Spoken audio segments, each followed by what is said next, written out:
Look at this thing. Look at his smug, evil smirk. What are those things? Like feathers? All I know is that those were not red before. This 3-foot tall terror, he's wanted in 5 regions for acts that violate the Geneva Convention. But after slaughtering over 12 people, he vanished. What made this small, innocent creature turn to such evil? Me. It was me. I did it, okay? Look, I'm not proud. I've become a broken man. Broken by seeing countless horrors. A shirtless man screaming and laughing as his shark eats all my friends. A man who stalked me all across the wilds, feeding my companions to his legion of insects. And a maniacal 10-year-old named Lucas. I've tried this 22 times before, and each one ended with defeat. Or because my chimchar was kinda ass, but ignore that for now. And on the dawn of my 23rd attempt, I'd had enough. But, in one such previous attempt, I discovered there was someone behind all this. Someone making me suffer. Cackling with twisted glee as each Pokemon I'd befriended passed beyond the veil. And because I was determined, and stupid, I pressed into the cold dark, through Sinnoh, through gods and hell itself, all to reach her. I'm Cactus Jones, and here is how I turned a bunch of cute house pets into serial killers. You probably already know what a Hardcore Nuzlocke is if you're clicking on my random schmuck of a video, but on the off chance you don't, feel free to pause the video for a moment or take a glance at the description. You're also probably aware that this is clearly not a normal Pokemon Platinum, but rather a ROM hack made by Mr. Jimtendo and his friend Giuliano, which makes it a lot less forgiving.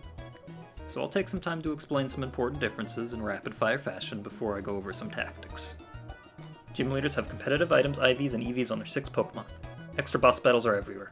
More encounters, expanded Pokedex. All evolutions are possible. Everyone has revamped teams, even youngster dipshit. You get 99 TMs of every type. Free EV and XP trainer after the 3rd gym. Introduction of the fairy type. And buff Pokemon. That's not everything, but it's good enough to start with. As for my tactics, I make a pretty crucial decision right when starting the game. Choosing to play as Dawn over Lucas. You have to fight the other playable character a few times in this game, and while Lucas does have an intimidating team, Dawn has literal spawns of Satan. I also use Pokemon Showdown's damage calculator constantly, and if you ever try to do a Nuzlocke of a ROM hack like this, it's probably crucial for planning big fights. And finally, there's a lot of documentation about all the fights, item locations, possible encounters, and so on, so I'd be sure to use those a lot too. Not that it helps, but no. Anyways, yeah, that's it, so let's get into this. After having nightmares of a wet wrestler, I name my rival Wake, and we choose our little monkey. Although Infernape is definitely my least favorite of the 3, I really do not want either rival to have it. But it's okay, since Firemind the Chimchar is quickly joined by Nodleaf the Turtwig, who has the Shell Armor ability. After stealing Lucas's lunch money and Pokeballs, we befriend a bunch of people.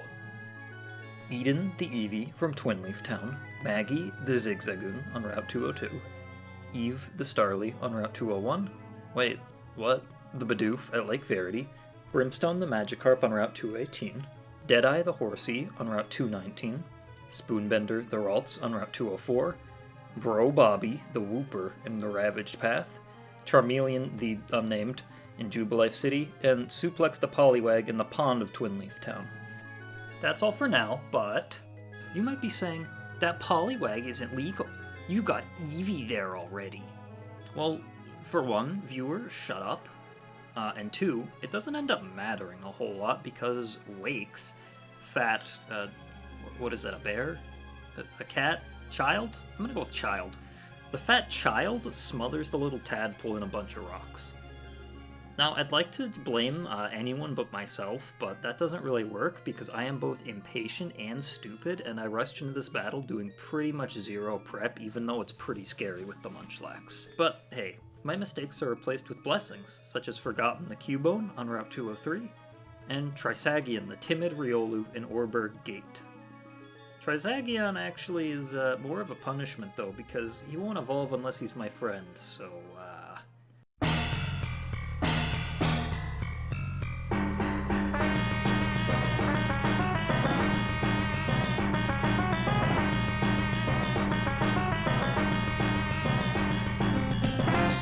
This, unfortunately, is not the only time I have to endure that, as I think I had to walk or bike like 10 more billion steps over the course of this challenge for little pieces like Trisagion. Anyways, I also get Rock Bottom, the Rhyhorn on the route above Orberg, and the Virus in Orberg Mines. Finally, there's an opportunity for a choice of several gift Pokemon in Orberg itself. There are the 3 Hoenn starters and a Beldum. While an angry UFO and a speedy chicken are both great encounters, Trico painted himself extra green. And as someone with a bachelor's degree in creative writing, I am legally obligated to take the path of most futility. And that means Trico. So, come here, you dipstick. So far there's basically been no fights I've shown, but don't worry, that's because other than the berry one, they've all been pretty uneventful. That's about to change though, as we're about to fight Rourke, and he's pretty scary. And he's already kind of intimidating in normal runs with the spike-headed dog in the back, but now he has 6 Pokemon, and they all have great items and move choices, so I have to make my one brain cell pretend it's 2, and think before I just spam attacking moves like I'm an 8-year-old. So here's how I do. We start with Rock Bottom, since it can't be paralyzed with its ground type, and it's a good lead into the Thunder Wave Nose Pass. It does set up Stealth Rocks, but surely that's only as painful as stepping on a Lego, right? The Nose Pass is bulldozed into oblivion, and then the Phallic Snake arrives. I send a Nodleaf to spit a bunch of seeds at it before it can tickle me with its massive attack stat. Larvitar failed to do the extinguishing a candle trick with his hand in the middle of the battle to activate his Guts ability, but Grovyle just drains him like a vampire.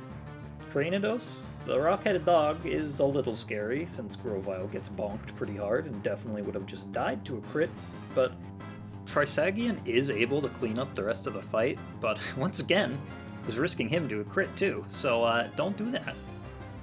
But hey, we win deathless anyways. God, my brain is so massive. Except it's really not, because while I was grinding up Grovyle, a Venonat ate him for dinner. So maybe instead of admiring my brain, I should look at the potential risks of a critical hit. I wish I could say this was the end of my stupidity around playing around critical hits, but Forgotten also dies. This time to a Cricketune. Also to a Bug Bite. On a critical hit. So, yeah, maybe I should pay attention to critical hits. Don't worry, though. We get to choose between the 3 Johto starters and... Oh, no. Not again. Stay in the box, gentle soul. It's for your own safety. You, dumb crocodile. You're coming with me. I also try to fish up some dinner, but wind up with Soy Milk the Cloister. I try my hand at foraging instead and find this dumb cherry named Breakfast. She'll be important later, just like this pipe bomb I found, named Nancy. She was outside the Valley Windworks. Next up, normally Mars is the scariest thing about this place, aside from Venonat, apparently. But even her buffed up battle was pretty easy with the Gyarados, so I'm gonna skip it. Same goes for Cheryl, who you have to fight in this. And also, she's killed my Gyarados, not in this run, but in 2 separate past runs. Because I don't learn from my mistakes. But I mean, what's the point of being smart if you can be lucky? We reach Eterna, and since Gardenia's out hunting Yetis or something in the north, we have to go find her.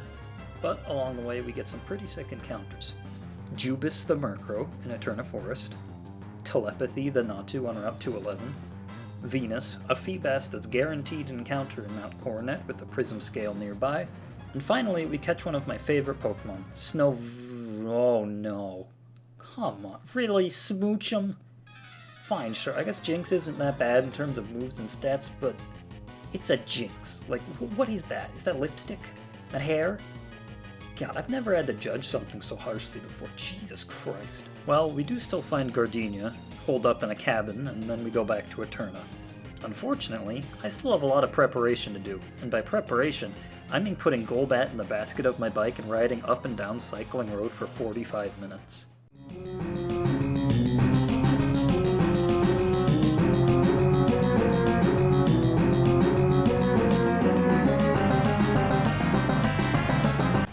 Phew, thank God that's over.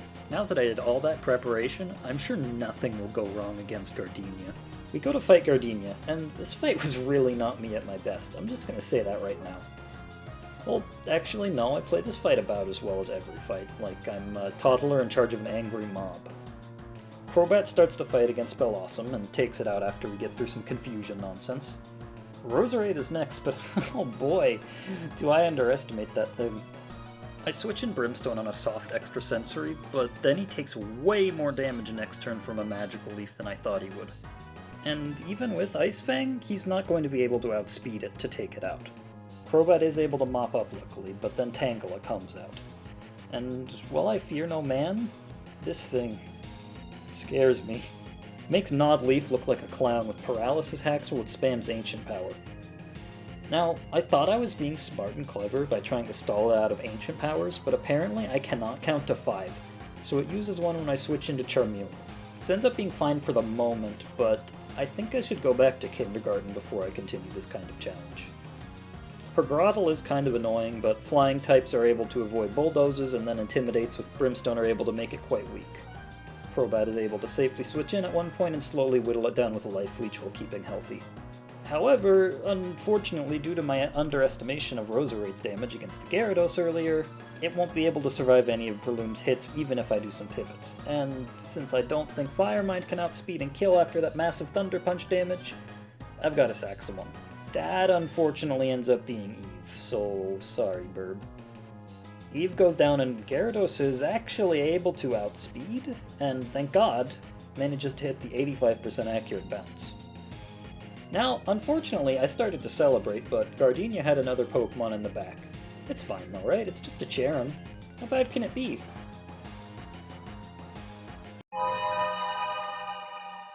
Well, once again, my lack of accounting for speed bites me in the ass, and since I didn't do the calculations, Gyarados gets outsped by a goddamn cherry that trips him like a high school bully, and he gets a fatal head injury.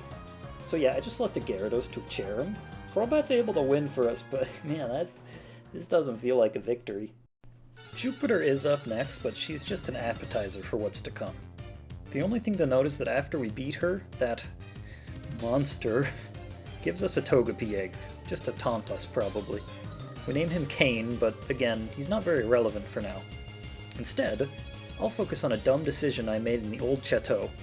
You can get a guaranteed Rotom here, but I considered it a legendary, and it isn't, but it is definitely very strong. So instead I chose to catch a guaranteed Gengar that killed itself with Curse. So yeah, there goes a free Ghost type. On the topic of dumb encounter decisions, I want to educate you on something I didn't know. There is a guaranteed Gabite encounter in Wayward Cave.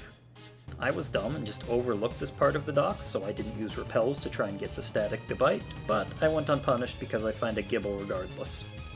Hello, Bethany. You're going to become a monster. Remember how I said Jupiter was just kind of easy mode compared to what was to come? Yeah, so we're on to that battle. You know Aaron, the Elite Four member? Yeah, since apparently he can't fight people his skill level, he's challenging me, a trainer who does not even have the 3rd badge yet, with his full team of bugs that have perfect IVs, good EVs, and great items. He's just such a cool dude, isn't he?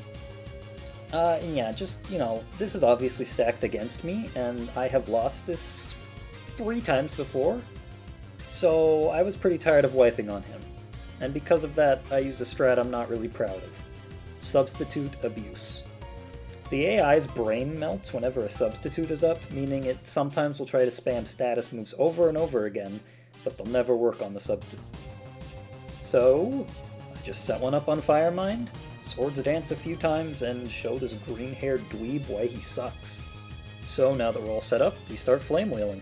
We knock out the Dustox, but the Beautifly's a little tricky with the Focus Sash. But that's okay, because we're still behind a sub, so the Air Slash doesn't kill us, and then we Mach Punch it the next turn. Or, he'll heal, but ignore that. With the full Restore out of the way, we can take it out with a Flame Wheel next turn. And now Venomoth is going to come out, but this is a lesson on why you always do your calculations, because I don't outspeed it, and while I do kill it, it leaves me on 1 HP. Since Fire Mind absolutely cannot destroy the Strapion, or at least I don't think he can in one hit, I'm gonna have to switch, so I decide to send in Trisagion, who takes it out after a few turns with Aura Sphere. And since these important battles apparently can't have just one mistake, I send in Benji or the Feraligatr. He tanks an Iron Head, and that's okay, but the next turn it swords dances. Just bad. And that's not the end of my mistakes, though, because I forget Feraligatr is a dark type in this ROM hack. And since I forgot that, I am completely shocked when the +2 X's are just guillotines him. Yeah, so Firemind is able to finish up with a Mach Punch, but man, losing Feraligatr is a terrible mistake. Because Fantina, the Legion of Scary Ghost types, is up next. I try to do some halfway intelligent prep along the way though, such as evolving Deadeye into a Kingdra with a Stolen Dragon Scale. I catch Contagion the Stinky and evolve him. I evolve Nodleaf into a Torterra, and finally I turn Eden into an Umbreon, after he learns Wish as an Eevee, which he can't learn as an Umbreon. But after I clear through all the gym trainers, I'm only stalling the inevitable, so here we go, I guess. Now, right off the bat, Fantina leads with a pretty scary Drifblim, because it can baton pass with Calm Mind into other things. So, I make sure to try and kill it before it does too much damage with Eden, although I waste a little time using Confuse Ray. I keep healthy with a Wish while it continues to do scary things with Calm Mind, but we crunch it to death a few times and it's out of the way. But now Miss Magius is coming in, and it's a fairy type in this, so Eden's not really going to be able to do much. So, I send in Contagion to tank a Dazzling Gleam and then retaliate. Oh, Calm Mind, that's not good. Okay, crit Dazzling Gleam. So yeah, that's bad. Forgetting that Ghost resists poison, I send in the Virus to Poison Fang it to death, as it sets up another Calm Mind, which is bad. Confuse Ray does a little bit, but Power Gem destroys the Virus. At the moment, Fantina's actually doing better on Pokemon than I am, so I send in Trisagion after some deliberation and destroy it with a Shadow Claw plus poison damage. Well, at the very least, I have an opportunity to regain some tempo now, as the Dusclops comes in. Trisagion's able to take it out pretty easily on its own, but now Banette comes out. I initially decide to send in Torterra against this thing, but he takes a lot of damage from Shadow Claw, and he gets disabled with his bite, so that's not good. Leech Seed gets us a little health back, but I'm gonna need to switch. So I send in Eden. Eden's able to do a pretty good job here. He's spamming Wish to keep healthy, but unfortunately he gets burned. And that burn's not good because Gengar comes out, and it has Dazzling Gleam. And since we're burned, a Crunch isn't going to kill it. So I need to make a decision here. This eventually culminates in me deciding to keep Eden in and just going for it with 2 Crunches while Wish keeps me healthy. We luckily do not get any crits, and we're able to take out the Gengar since it has very bad defense. Fantina's last Pokemon is just a Spiritomb, and since it's not very threatening, I can just set up a Wish on Eden, pass it to Trisagion, but that ultimately ends up being a waste of time because Trisagion isn't able to do quite as much as I had hoped, and Shadow Ball starts to deal a lot of damage, so Deadeye makes his debut appearance and wins the battle for us finally. So, yeah, sure, we did win, but my Crobat dying is really not ideal. Pretty phenomenal Pokemon, and yeah, losing a 4 times resistance to fighting right before the fighting type gym, that's not very good. Turns out I really hate anything that can fly, given the deaths I've had so far, I guess. Don't worry though, I continue to despise birds as we go fight Wake again, but to be fair, this death was a little bit of bad luck. Scald had burned Telepathy, so he dies, but my future Flying-type Charizard also dies. What happened was, I used Protect on Soy Milk the Cloyster to scout out Primplup's moves, as well as stalling it until the burn damage killed it. And unfortunately, on the very last turn it was alive, it had used a random move as my Charmeleon switched into what I had hoped was a Grass Knot, but instead gets drowned by really hot water. Well, that obviously sucks, but I guess they're just flying types. I'm sure we won't ever have to fight a ground-type trainer, right? Surely no Pokemon trainers have ground-type Pokemon that will be super effective against mine. And surely I won't ever need to pivot into them through a flying-type Pokemon. Well, with our mostly minimal losses, we now head into a whole new section of the game. This isn't in the original one as far as I'm aware, but the Backlot estate has been overtaken by Team Galactic, and Wake and I are, apparently, the most qualified individuals to deal with this. And just as a note, after Wake and I save everything, the police officers show up. Incredible. After clearing through some cosmic trash, we finally run into Saturn, who has forced this poor old man off the street to battle with him. And we, unfortunately, get roped into fighting with Wake and his crappy move choices. This fight does go fine for the most part, with Rhydon destroying most of what the old guy sends out, but that does change when his Raichu switches in. And I just forgot it had Grass Knot. I knew that going into the fight, but apparently I can't retain information for more than 10 minutes. So Rock Bottom, with their enormous Dumpy, takes a colossal amount of damage and dies to a ×4 Grass Knot. At the very least, it's a 2v1 now that we killed off all the old man's friends, and due to a nice crit from Wake against Saturn's Octillery, this fight's pretty easy. As a reward, the old man offers us a Manaphy, or a Fion. Look, I knew the difference when I was 10, but now that my head is left worrying about the growing void that is college loans, financial security, and how to count to 5, I don't have space for that anymore. But since this one is obviously a legendary, I toss Fion/Manaphy into the trash. And instead I catch an arguably even more broken Pokemon in Happiny. Blissey can trivialize any special attacker, and she can tank hits like a champ and heal it all off with Soft Boiled, usually while she's watching her opponents slowly die to a poison she slipped into their IV drip. So welcome to the team, Yumheart. We also finally get some ghost types after my earlier blunder in the old chateau, and find 2 Spooky the Spiritomb on Route 209, and Sacred Less Than 3 in the Lost Tower. We also finally reach the EV trainer, meaning you can assume everything on my team is more or less perfectly EV trained. We also find Lucian in the ruins here, but since he doesn't have an inferiority complex like someone, he's nice and just gives us the TM for Psychic without fighting us. And we get exceptionally lucky in the Salacion ruins to find an unknown. I don't think anyone has ever found one here before. Finally, we get the Mind the Kadabra on Route 210 and continue the grueling journey to the 4th gym. And when I'm just steps away from Veilstone and the juicy features of the game corner and department store, I make the worst mistake in the entire run. And while I was not looking at my screen, I tore through the end of Route 210 and, instead of fighting Ace Trainers Dennis and Maya one at a time, I just barrel right into the middle of them, and now I have to do a very scary double battle. The part that upset me the most at the time, though, was I just spent like 30 minutes planning out how to do these fights one by one. Not both at once. So yeah, this could very well be the end of the run. And these two are already notoriously difficult in normal Platinum, because Dennis here has a Gyarados, and now they have a team of 6, and also still a Gyarados. Well, I'm leading Jinx here, and X-Scissor. Oh no, not Jinx. Anyways, Gyarados and Gardevoir end up coming out at the same time, and that's really not ideal. Do you remember that pipe bomb I picked up by the power plant earlier, though? I did say she's really important, and unfortunately, her time has come. I send in Nancy bombs, but Gardevoir did not attack how I had hoped. Nancy does set up a light screen so that not only she lives an extra turn, but hopefully my incoming friends can as well. And then, in a glorious sacrifice, she hits Discharge, and it was her last act. But with that, Nancy, you may have saved the run. The last 2 Goobers come out, and I'd really hope Nodleaf could finish this off, but he gets paralyzed. And I don't switch in Miss Magisk since I was afraid of a poison move. And I forgot that Ghost resists poison, which is really awkward. So Nodleaf dies. We do win, but I just lost 3 really good, or 2 really good Pokemon for literally no reason. Well, at least we have the game corner in the department store now. Oh, hey look! This nice old lady in the store just taught us how to use Earthquake. Ha! Wait. I'm getting a very bad feeling.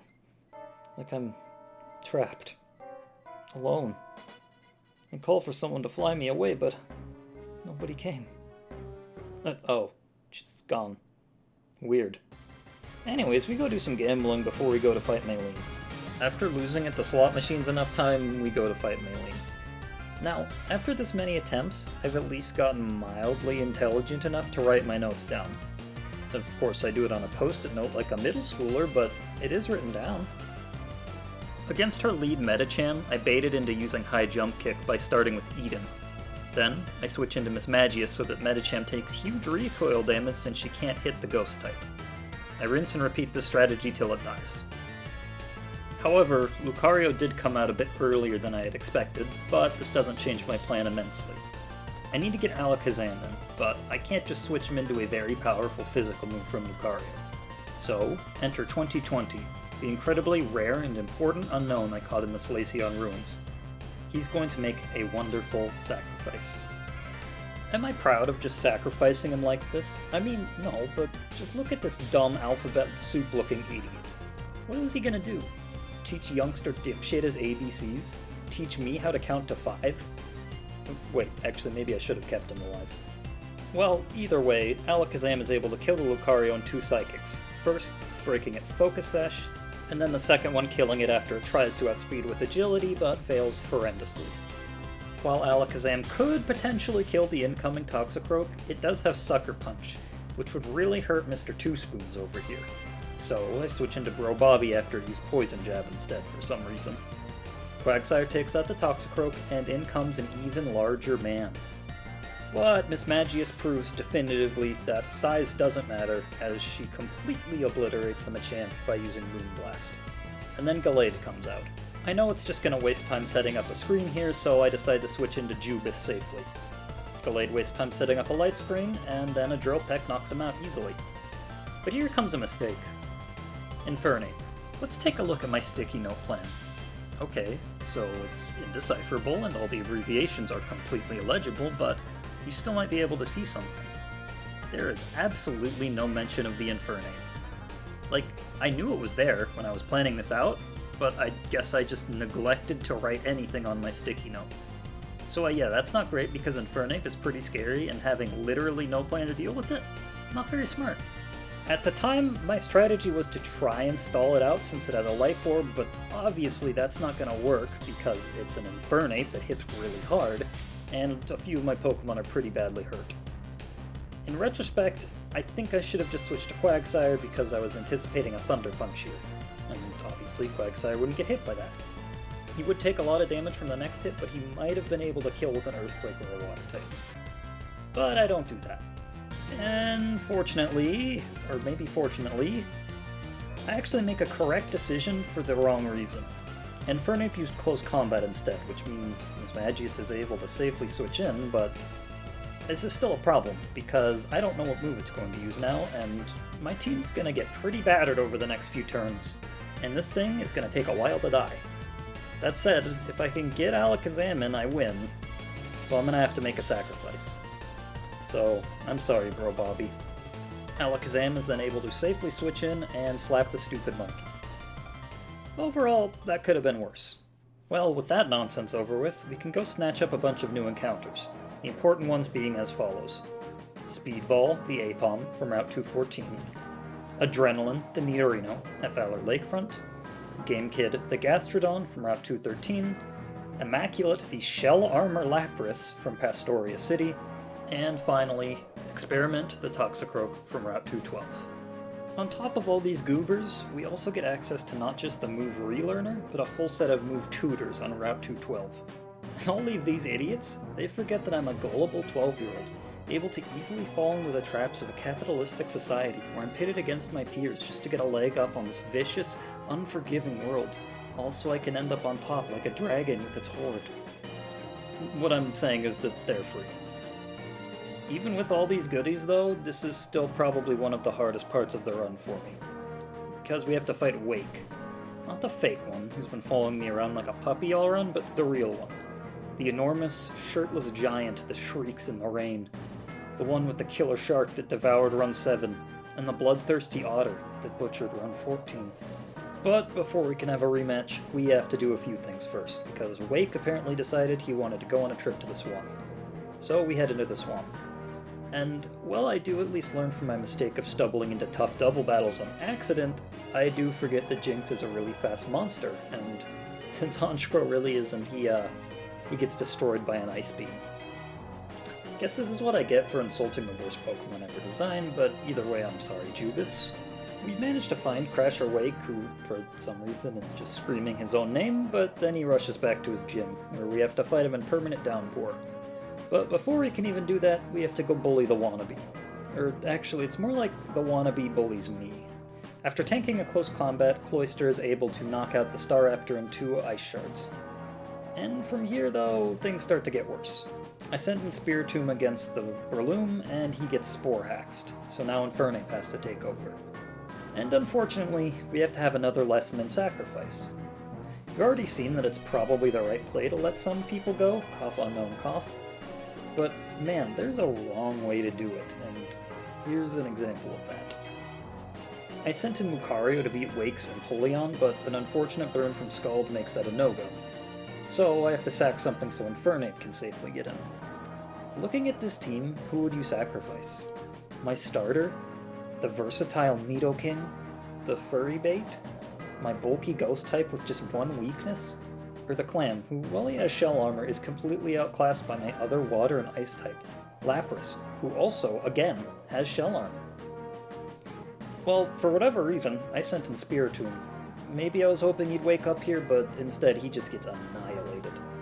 Again, while Cloyster is a very solid guy, I think Lapras is just way better at this point, since not only is it way bulkier, it also gets Dragon Dance. So this was just a mistake. But hey, after this point we win. We clear our way through the gym with the leaking roof and find ourselves in front of Wake, the cannibal in the swamp, the monster beneath the waves.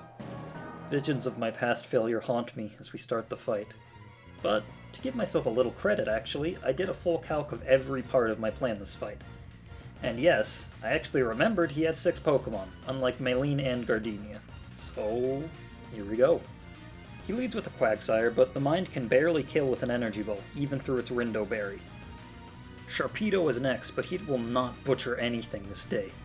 I'm actually very glad I kept Soymilk alive for this moment, as he tanks a Waterfall like a champ before destroying it with a Twin Needle that he learned from the Move Tutor. Poliwrath comes out next, but even Melodic getting hacked by sleep doesn't stop her from squashing him with the literal moon once she wakes up. Ludicolo comes out, and this one is a really sketchy part of my plan. Spoonbender, who is now a Gallade, has to tank a Hydro Pump. In the rain. He should always survive a non-crit, so you just have to hope, and he does. X-Scissor kills the dancing Maraca Duck. Venus comes back out to kill Gyarados before Dragon Dance gets too scary, and suddenly that just leaves Floatzel. Immaculate can wall this thing hard, since he can't be crit, so it's easy to set up some Dragon Dances and win. And here's where I start to appreciate the bussedness of setup moves. Wake bows his head in defeat. We beat him. Deathless. I felt really good after this. I know I've been making fun of myself this entire video for being an impatient booger, but I feel like I planned this fight really well, and played it okay too. Sure, I probably could have set up Dragon Dances even earlier, but this was more fun. After our victory, Wake starts shouting about a bomb threat or whatever, but that's not important. What is important is that our level cap is now high enough for Bethany to evolve into a Garchomp. And if you need me to tell you how good Garchomp is, you're probably investing more of your life into real-world skills than me, who has spent tens of thousands of dollars writing stories in a college degree and is now sitting here staring at a computer screen playing a totally legal version of a children's game. All that notwithstanding, we head on to Celestic Town, and there are a few misplays I make along the way. Namely, Soymilk dies to a Grass Knot I wasn't expecting against an Ace Trainer, and we have to fight Lucas again. Since I've talked up how scary he is, I'll show you this fight, since this actually killed my furthest run before. Yes, I did make it past Wake a single time, but it was a very messy fight, and I was kind of just on a death march. So, here we go. We lead with our Alakazam into his, but ours has a Focus Sash I picked up at the game corner. This still isn't looking great with the damage ranges, but we get a higher roll in the next round, so the Mind lives another day. Granbull comes out, but Toxicroak is able to take care of it, albeit at very low health. And now out comes Mamoswine, which might be his scariest Pokemon, as it's really fast and strong. Something I also neglected to acknowledge was that it has Ice Shard. So while Experiment might have been able to kill, he can't outspeed an Ice Shard. Whoops. Fire Mind miraculously tanks an Earthquake from the Mamoswine before knocking it out. Wow. Vaporeon ends up being a bit of a problem, and Speedball can't kill it fast enough before its Life Orb damage starts to tick up a little bit too much. Life Orb has been doing exactly 13 damage, and our speedy little monkey has exactly 13 health by the time Torterra comes out. So I have to switch. And unfortunately, since the monkey's at such low health, Torterra is going for a random move, which if it crits could probably kill anyone on my team. So I just have to gamble. And of course, I gamble on my 600 base stat dragon I just got. I win the 15 out of 16 though, and Bethany mops up the rest of the fight.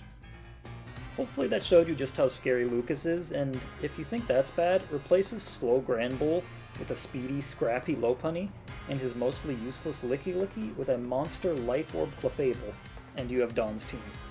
So yeah, this is why I chose to play as Dawn rather than Lucas. Afterwards, I lose the footage of me catching a Swablu named Revelation, and while she isn't great now, a Fairy Dragon-type Altaria in the future will be great. Once we reach Celestic Town, we pick up goodies like the Choice Specs and Surf, and while we do also have to fight Cyrus here, this is by far his easiest fight and nothing scary happens, so I'll skip it for now. But don't worry, he comes back with a vengeance pretty soon. We catch Tech X the Magneton, who quickly evolves into a Magnezone at the Fuego Ironworks, and we get the TM for Flamethrower, alongside a bunch of other items in preparation for the toughest fights of the game coming up, which happen to be at the Pal Park. Despite sounding like a daycare for toddlers, this place has Castle Valet Duroc, an adult man who's a mandatory boss fight, and he has a few pseudo-legendaries. Oh, and an Entei. So yeah, this is a little scary, isn't it? On the way, I fail to catch a Mantine on Route 220, and instead find an Exeggutor on Route 221. I didn't record it, but while I was exploring the Safari Zone in search of the Protect TM, I found a shiny Execute. I decided I can replace this one with the shiny one, but don't worry, you'll see just how impactful that will be very soon. Well, we reach Castle Valet Duroc, and what else can I do but challenge him to battle since he's holding this cup of tea over my head that apparently I need to get into Canalave City. I was determined to use setup moves here, but his lead Gallade has close combat, so I need to get rid of those. I do this by switching between Umbreon and Mismagius again, just like I did with Maylene, and then I will have to lower his overall damage of Psycho Cut with Charm before I can send Immaculate in. We do this with Kane and some pivots, but even with Soft Boiled and Charm, Psycho Cut does a ton of damage. And unfortunately, we have to risk a few crits, and since Psycho Cut has a good chance to crit, it's not really surprising that Togekiss gets wrecked by one. In hindsight, feeding Kane eggs for so long with Soft Boiled might not have been the right choice, as I was just waiting to get a crit every turn I did that. But his damage is low enough that Immaculate, who can't get crit, can set up a ton of Dragon Dances and wreck the rest of Duroc's team. It wasn't quite as clean as I'd hoped, but I was terrified of this battle ever since I found it in the docks like 5 attempts ago, so I am relieved we made it past him. Now, there's still a few more scary boss battles to get through, notably our rival once again. This fight is pretty rough, but for the sake of time, I'm just going to show you the part where my shiny Exeggutor does what he was meant to do. Get sacrificed. A cursing Snorlax is just a bit too much, but we're able to win without any deaths, other than, the shiny grass type, again. At least Magic Musk is safe in the box. You're never leaving. Finally, there is one last nightmare fight in this gauntlet, and I will show this one since I was incredibly close to wiping. Riley and his team of fast physical nightmares await on Iron Island, where Byron is just lounging around in a cabin and won't leave till we explore the whole cave. So we have to fight Riley first. His Absol is an easy kill with Fire Mind, but Salamence comes out next, and it has a Power Herb. And that means its Fly is now 1 turns, so it slams Altaria, and that messes up my plan a bit. For some reason I thought he'd be going for Dragon Claw against Fire Mind, but that's obviously very wrong. We're still lucky though, as Tech X gets a Clutch Paralysis and manages to take down the Salamence.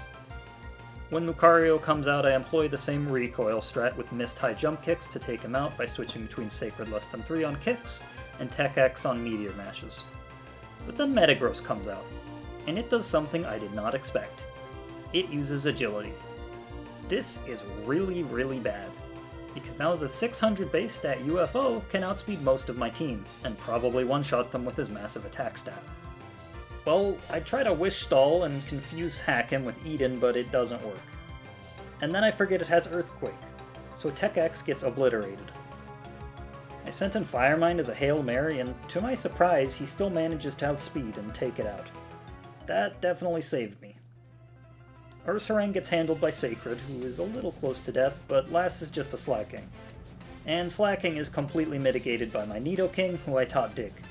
He's underground on the attack turns and above ground on the loafing turns, meaning he can never hit Nidoking. We managed to win that very scary fight, but lose our set of magnets in the process on Iron Island. Well, I guess that means I have a chance to catch a steel type to replace him. Or a Graveler. Gee, yay. Small Rock. Yay. No, I definitely didn't want a Lairon or Steelix. Nope. Graveler. Amazing. Yay. Well, anyways, with that at least we can go fight Byron. And as everyone knows, Byron in the base games can't win at tic-tac-toe. But how formidable is he in this ROM hack? Well, he's the easiest gym leader. By far. Pretty much every gym leader past Wake isn't too challenging. So yeah, since he leads with a very passive Bronzong, Lucario takes virtually no damage and will not waste time setting up screens. We double team, Calm Mind, and Substitute before eradicating literally everything Byron throws at us. Well, whatever. Easy. I can't wait to continue my gym challenge with absolutely no obstacles in the way. Oh, cool, more bombs are going off. Wait, what? I have to stop this? Rowan, are you serious? There's at least 12 trainers, gym leaders, and Elite Four members that could easily stop this.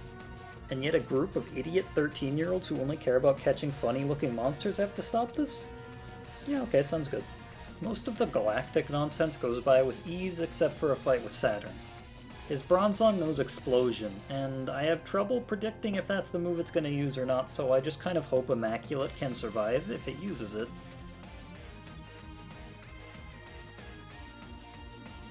It can't. Well, that was a really dumb decision. That might have been my best Pokemon, or close to it at least, but oh well, no more easy Dragon Dance sweeps, I guess. We head north since Wake apparently sucks at battling and Rowan doesn't trust him to be okay on his own for more than 1 minute at a time. On the way, we catch Sausage the Adamant Pillowswine, which is amazing, and Sadbomb the male Snorunt, which is less amazing. Frostlass probably would have been a lot better, but Glalie is pretty buffed up in this game. Snowpoint arrives pretty quick, but like with every gym, the gym leader is playing hooky and loitering around some random place nearby.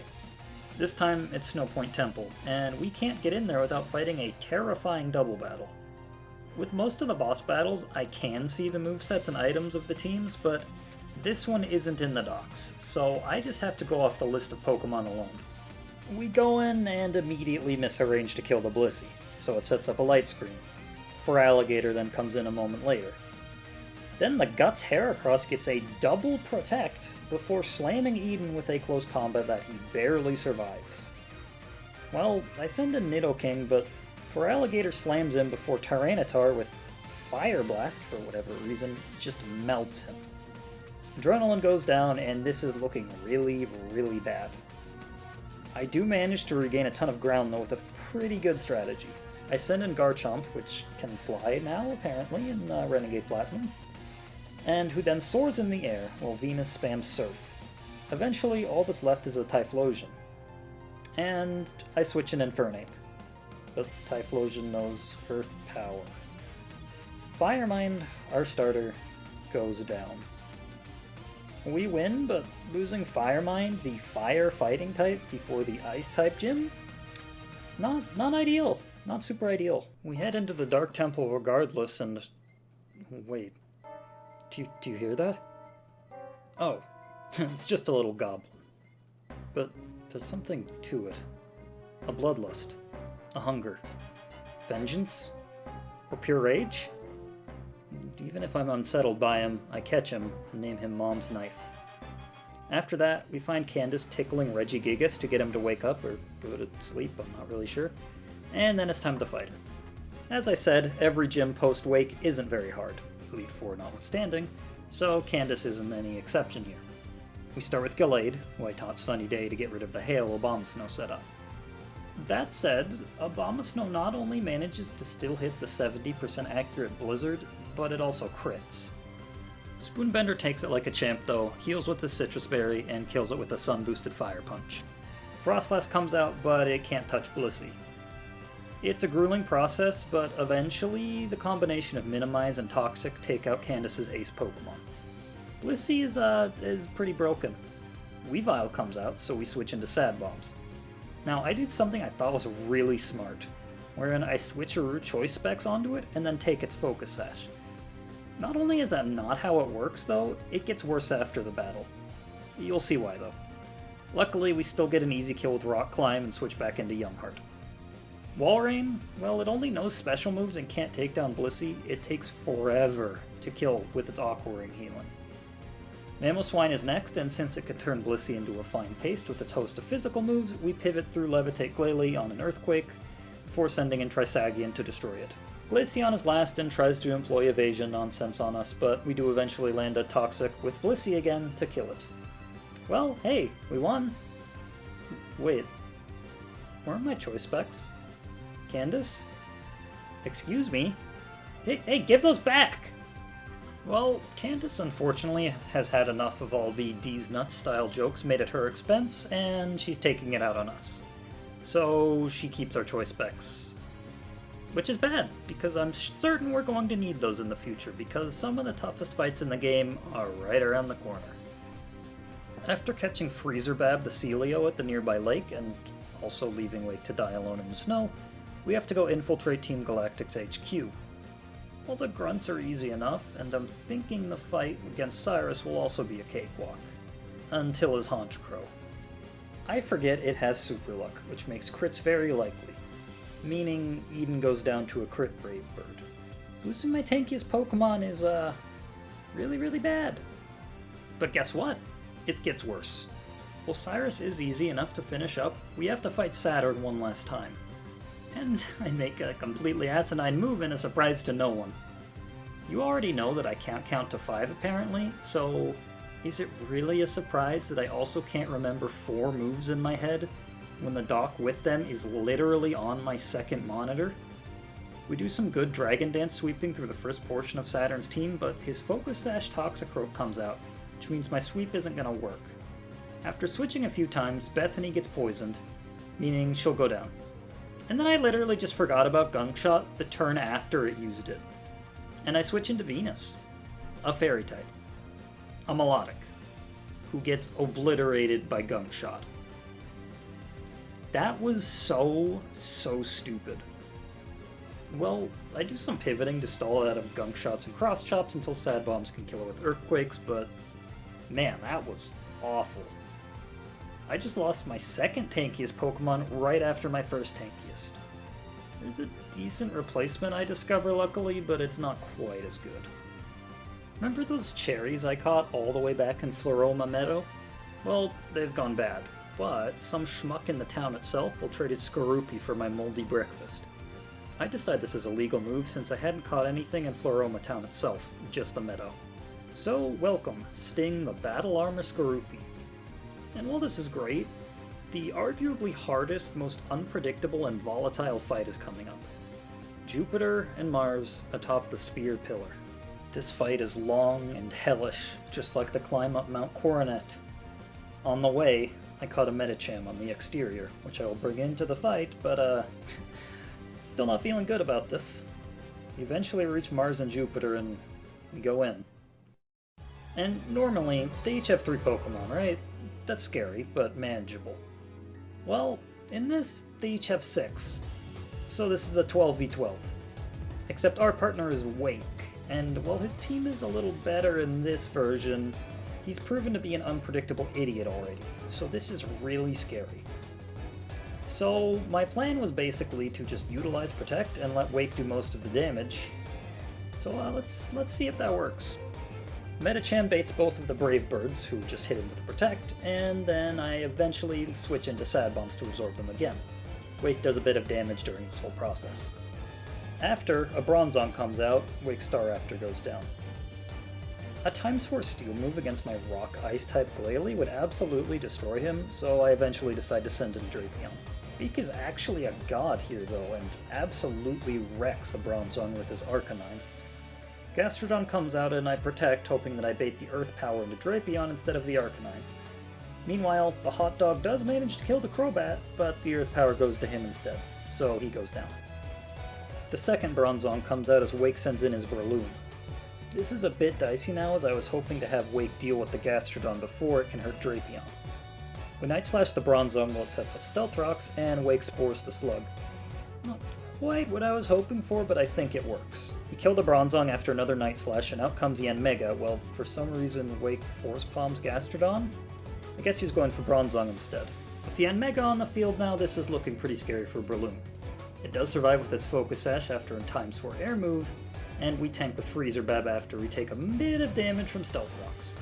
We do regain some ground after Breloom kills the Yanmega with Rock Tomb, but things are still looking a little scary here. We protect with Freezer Bab for a turn, well, the poor Breloom dies to Perugly's Fake Out. We Ice Beam the Gastrodon, but it dies to the Heracross first, meaning we instead hit the incoming Perugly for a pitiful amount of damage. Sableye comes out next, and this is where things start to go wrong. I protect while Heracross falls. Well, Wake Snorlax comes out, but he's starting to run low on Pokemon, and we still have a good ways to go before this is over. I try to surf with Freezer Bab, but Hypnosis puts us to sleep, and we start taking huge damage from tons of attacks while we're asleep. Since we don't wake up to land any damage, and I can't really switch anything into this, Freezer Bab dies. And the Snorlax just sits there and does absolutely nothing. He continues to do nothing as he repeatedly gets flinched, and then I send in Sting, who unfortunately also starts to take huge damage from the Perugly and the Sableye. So I send in Sad Bombs, which was just an objectively bad play, since I knew the incoming Kangaskhan knows Hammer Arm. But we go unpunished and can safely pivot into Altaria. Snorlax, again, wastes time using Slack Off, so we still have to do most of the work here. With Altaria, the annoying critting Sableye finally goes down, and then Tangrowth comes out.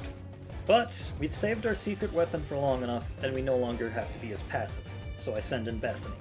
Alongside Wake's last Pokemon, Empoleon, we managed to clean up the last 4 enemies and win the fight. That was terrifying, but we got out of it with just 1 death, and considering this is probably one of the scariest fights in the game, I'm happy with that. There was one bad thing though. Sting overleveled in this fight, meaning I can't bring him to Cyrus. And Cyrus, now at his final fight, might be even tougher than this 12v12. Why, you might ask? Because he has a level 70 Dialga Palkia. And guess what?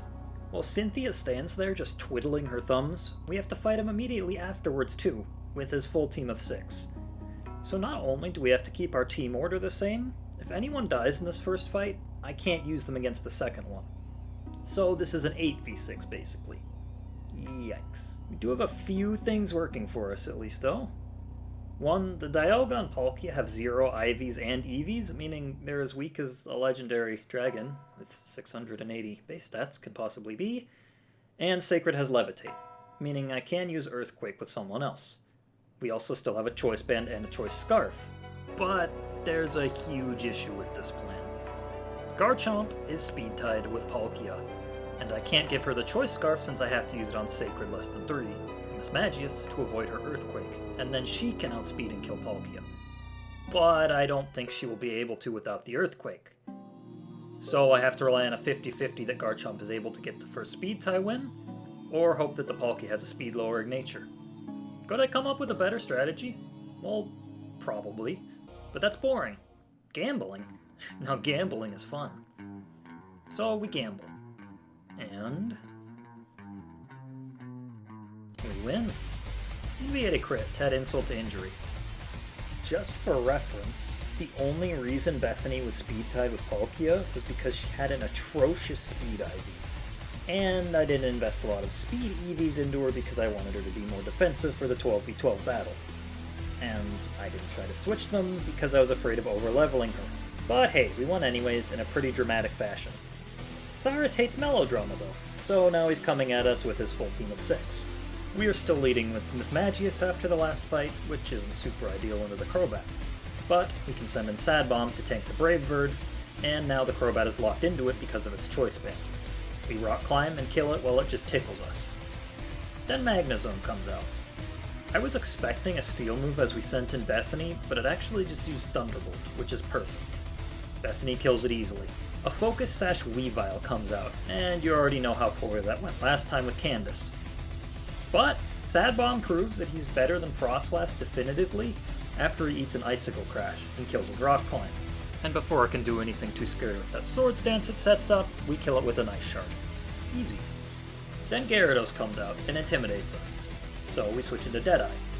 We Outrage, which does good damage to Gyarados but doesn't kill it. We go again, and it does. But now we're almost dead. And unfortunately, we're still locked into Outrage, which my massive cranium didn't account for. And then as Honchkrow comes out, I know it will likely survive an Outrage. So I begin to say goodbye to Kingdra. But we get a crit. Deadeye lives another day. Cyrus's Houndoom gets destroyed by Yumheart, who laughs maniacally as the hot dog succumbs to a gruesome toxic death. And with that, Cyrus is defeated. An 8v6 where I had 0 deaths. Was this plan foolproof? No, absolutely not. But was I lucky? Of course. I'd rather be lucky than good. For the most part, though, I'm just stupid and unfortunate. Not this time, though. After shoving Giratina into the box with Magic Mush, we leave. And with that done, all we need to do is get our last badge and fight the Pokemon League. I catch a few new encounters, but the only important ones are Carbattery the Electabuzz, who I quickly evolve into Electivire, and Ladder the Mantine. Now, the thing with Volkner is that he's probably the only gym leader that has a chance to be weaker than Byron. So I expected this gym to be a complete pushover. And it was, except for this. No, no, no, no, no, no, no! Wait! Wait! Yeah, so my Blissey died to a Raichu. In my defense, I really thought it would only have special moves, but it had Wild Charge. And Yumheart absolutely could not survive that. So yeah. There goes my trivialization of all special attacking enemies. Oh. Well, anyways, since Volkner's so pathetic, and Carbattery has the ability Motor Drive, I can switch him in on an Electric-type move that I bait, and then his Earthquake spam will wreck most of Volkner's team. I do have to do some recoveries toxic stalls with Game Kid, since Blissey is now dead, against his Levitate Rotoms, but it's pretty easy. His Choice Band Luxray gets stuck in the Crunch, Bethany destroys it, and the second Rotom falls to the same fate as the first. That's pretty much it, there's only a few things left. We have 2 rival fights, Victory Road, and the Elite Four. I'm kind of amazed I've gotten this far because I was beginning to think I'd never get past Wake again. Well, the first roadblock here is Marley, another new boss fight added in a section of Victory Road that's normally locked off till the post-game. We have to get through it to get to the end now, so that means a bunch more mandatory tough fights before the Elite Four. Marley goes fine for the most part, except for a Crunch defense drop into an Icicle Crash that kills Deadeye. So now my last Dragon Dance sweeper is Altaria, which is not as good, to say the least. I did catch a Steelix in Victory Road, but it immediately died to a Salamence with Hydro Pump. Yeah, so today I learned Salamence can Hydro Pump. How exactly though? Like, does it gargle a bunch of water and just spit it out with the force of a jet engine? Well, either way, Steelix just kind of disintegrates into a pile of clay and dust, and in this very same fight, an enemy Kingdra gets off a few Dragon Dances before killing Sacred Less Than 3, which is awful. That was my last good ghost type, so, yeah, we might be in some trouble. Garchomp is able to mop up the rest of the fights, and we pave our way to our final fight with Lucas. This fight is actually easier than the other ones, so I'll skip it for the sake of time. And just like that, we've reached the Elite Four, but Wake is determined to screw us over one last time, and oh boy, does he do that. To begin the fight, we lead Ladder, who will bait a normal or flying type move from the Staraptor so I can send in Sad Bombs to easily tank those, and now that its Choice Band locked into them. After we use 2 Ice Shards, Wake sends in Breloom. Bethany the Garchomp could have handled this if Force Palm didn't paralyze her, so now Revelation has to do it. This will be important later, but for now, just remember that I'm stupid and didn't put a Lumberry on my Garchomp. Trisagion the Lucario is able to kill Empoleon with a clutch critical hit Aura Sphere, but unfortunately Arcanine comes out. And this is why I'm stupid. Garchomp was my best answer to this thing, so now I have to rely on Sting. Sting uses Rock Climb, which is a rock type in this, and takes out... Yep. A 95% accurate move is not 100%. And Sting unfortunately hit the 5%. So he does. And that really sucks. Garchomp could have outsped and killed with Earthquake if not for the paralysis from Force Bomb. Well, Altaria manages to sweep up that thing at least, and it also takes out Heracross, but then the annoying Snorlax comes out, which again causes problems with Curse and Slack Off. Sad Bombs is not a good answer to this after he gets paralyzed, and since I am once again just god-awful at counting, I miscalculate damage, and he dies. I wasn't bringing him to the Elite Four, unlike Sting. This isn't a terrible loss, but this all could have been avoided by just sending a Lucario there. So that's yet another death from my negligence. Maybe I shouldn't have house pets. But we defeat Wake anyways, and that's enough from this annoying, yellow-haired wrestler wannabe. And now, 1 hour into this video and at least 60 plus hours of real-life time, I've actually reached the end of this game. Now, the Elite Four can be scary in normal playthroughs, but this version is terrifying. On top of the awful, perfected teams that bosses have had the entire game, there's not just one team for each member, there's 4. The AI randomly picks from one of its 4 teams when you start the battle, meaning I have to plan for 20 different fights, not 5. And you've already seen how bad I am at planning, so surely this is going to be a train wreck. Well, here's what I decided on, but to be honest, at a certain point, I just sort of said f*** it and went in with the all level 75 to match Lucian's Gallade, hopped in a Discord call, and did my best. So, we bring Bethany the Garchomp, obviously, Sausage the Mamoswine, because of his insane amount of attack and his decent speed. We bring Revelation the Altaria, because she's my last potential Dragon Dance sweeper. We bring Ladder the Mantine, because he has good defenses and is a good pivot for ground-type moves, since Altaria doesn't have the flying type in this. Trisagion the Lucario, who's a well-rounded attacker with Calm Mind. And Mom's Knife, who is incredibly frail, but hungry. And yes, you might notice I chose to bring 2 ice types into the Elite Four. This obviously isn't super well-rounded, but it's what I went with. So here we go. And a quick final note, I forgot to turn battle animations back on while I was grinding, and getting through Victor, so that's my bad. I also calced a lot mid-battle, like even more than usual, so if there are long pauses of me doing nothing, that's why. First up is Aaron. But this little shit has to fight us at our full power now, and this time, I'm determined to be the bully. His team ends up being a Scyther lead, which works well for me. Mom's Knife swats the bug with a Choice Banded Ice Punch. The dumb Bugman tries to retaliate with a Pinsir, but Bethany eats rocks for breakfast, so a Stone Edge does nothing. We retaliate with our own, marking 2 bugs down. The bug Dragon-type Flygon comes out, so we switch into Altaria on the Dragon-type move, which she's immune to thanks to her Fairy type. Unfortunately, she can now be hit by Ground-type moves, since apparently the blue duck just kind of sits on the ground now that she has Fairy Magic, and she has to tank 2 Earth powers after a Play Rough misses. Scizor is next, but Lucario is good against the Steel moves. Unfortunately, this battle starts to look a little rough for the both of us. I was getting a bit worried for Lucario, but Aaron did the rare move of hard switching into his Yanmega.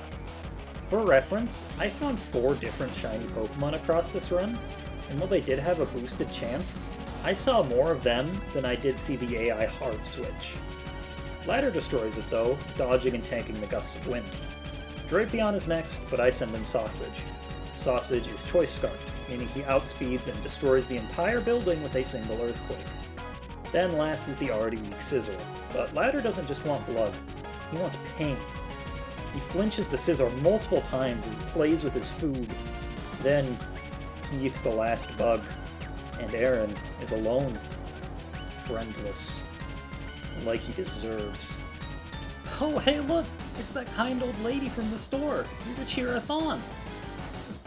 Wait, why are you readying those Pokeballs? To help us against the next league member, right? To help us, right? Uh-oh. Well, in this plan, she has 2 potential leads. She has a relatively passive Hippowdon I can set the rain up on, or in a very aggressive Tyranitar that has a chance to have Thunder Punch. And unfortunately, we start off unlucky, as it's Tyranitar, and even more unlucky, it's the non-Thunder Punch version. So when I switch Bethany in, she has to eat a Stone Edge. The good thing is that the Tyranitar is Choice Scarf, so at least it's stuck with that. I set up a Swords Dance and think I'm hunched. The Mamoswine comes out, and since I have now learned that I can't outspeed an Ice Shard that would definitely kill poor Bethany, I have to switch. Trisagion instead eats the ice shard, and I switch into ladder. I stall out stone edges by switching between the two again, and then set up the rain before finally surfing. Rhyperior is a quick kill with surf, and I forgot to teach Ice Beam to ladder as Torterra comes out. And then I make the asinine decision to stay in as it uses Stone Edge. But we just barely manage to survive it and the sandstorm damage with leftovers as we kill it with Air Slash and Surf. But then, that feeling. It's back. I'm trapped. I'm trying to swim. Wait, it's not me. It's Ladder. An arena trap Doug trio locks the poor Manta Ray in. Ladder dies to a Night Slash. Which is really, really, really bad. Because we needed them for a good amount of Flint's potential teams, so it's got a bit grimmer, didn't it? Revelation does clean up the rest of the fight, but now I am very afraid of the man with the red afro. While Bethany can handle most of the fire types pretty easily with Earthquake, Flint sometimes will have a version of his Diamond and Pearl teams, which include a Lopunny and a Drifblim, which are a little harder for Bethany to kill. But we are lucky to not get that version as he just leads with a Torkoal, and we send in Bethany. It blasts us with a Solar Beam after we just barely miss a kill with Earthquake, but we get the kill next turn. Typhlosion is next, but we outspeed and kill with a crit Earthquake. I don't think that mattered, but if it did, as I said, I'd rather be lucky than good. Now keep that phrase in mind, as Houndoom comes out and intimidates us. I do some calcs, and Bethany does still have a range to kill even through the Intimidate, so I go for it. And we get another crit. Oh, and did I mention, we get our third crit in a row against the incoming Magmortar. God, I am so good at this game. The slaughter does end here though, as I don't want to risk a miss from the Rock-type move on the Drifblim. So Mom's Knife comes in, tanks a non-critical hit Hurricane, before a Technician-boosted Thief destroys it. We have to switch after the Arcanine comes in and intimidates, so we pivot to Bethany through Revelation, before taking it down with an Earthquake. And that's that! So yeah, Garchomp. Pretty good. But, you know, I played that fight so well. Like, you know, just ignore those critical hits because I planned them. Yeah, totally knew they would happen. Well, second to last is Lucian, and I'm actually not too concerned about him. Unless his first Pokemon is an Alakazam, it's usually something pretty passive that will take some turns to set up Light Screen. Meaning, I have a chance to set up myself. But that would have been the smart thing to bet on, and as you've already seen, I'm not smart. So I lead with Mom's Knife into Espeon. We do outspeed and kill with Thief, but this would have probably been the perfect one to set up a sweep. Medicham comes out and has high jump kick, and at this moment I'm incredibly sad that all my ghost types are dead, since now I actually have to respect the massive amount of damage that move can do. Luckily, Altaria is able to tank it, and Oko with a Play Rough. Starmie comes out, and this is probably the scariest thing on Lucian's team. It has great coverage, is terrifyingly fast, and has Recover sometimes, so I have to play carefully. As long as this Hydro Pump doesn't crit, Mom's Knife can survive, and... oh, it just misses. How am I so good at this game? Alright, well that was an easy kill. Gallade comes out next, and we unfortunately missed this kill, so Mom's Knife is gonna die. Oh, right, a Focus Sash, yep, I remembered I put that on him, totally. We kill him next turn, and then Bethany mops up the Girafarig and weakens the Executor before Sausage finishes the job. We're so close, but the last fight, it's her, Cynthia. She's been waiting for this moment where she crushes all my hopes and dreams of beating the slightly harder version of the children's game Pokemon Platinum. Her teams are wildly different in each one, so I have to do the best I can. Put the best items I can on my Pokemon and we stroll up. So here we go. Time to actually play well. The terrifying battle starts, and we enter. She begins with Clefable, and although this isn't her scariest team, it is one of the ones I've prepared for the least. Moonblast from the Clefable is going to destroy Mom's Knife very easily, proc his Focus Sash, and mean that at best we're going to get 2 or 3 kills, so... wait, what? You set up Light Screen? Against a Weavile? How stupid are you?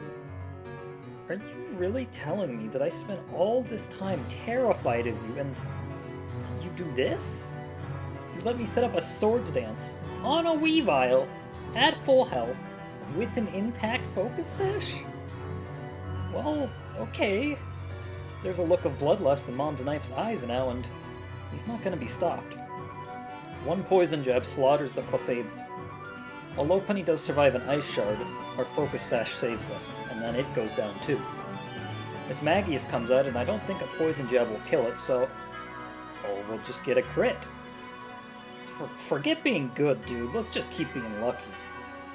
Roserade is next, but Ice Shard destroys it too. Am I about to win? Garchomp is next. It has a Yashi Berry, so surely it lives this Ice Shard. Or not. Oh, Weavile, stop! He's already dead! And Melodic is last, but one Poison Jab and it's over. I just won. I managed to win this. Well... huh. In all seriousness, while I was pretty lucky in the Elite Four, I actually am proud of how I played some of the battles in this. I recorded this over a year ago when I was very bored mid-pandemic, but I also wanted to make myself a little more patient. And this was a fun way to do that in myself, even if that patience wasn't great and I played like a complete idiot sometimes. I still did it after a month. And, well, I won. I defeated a Renegade Platinum Hardcore Nuzlocke. And if I can do it, something tells me you can too. All it takes is a lot of patience. Oh, and Cynthia just being a complete and total moron. Thanks for the Togepi, idiot.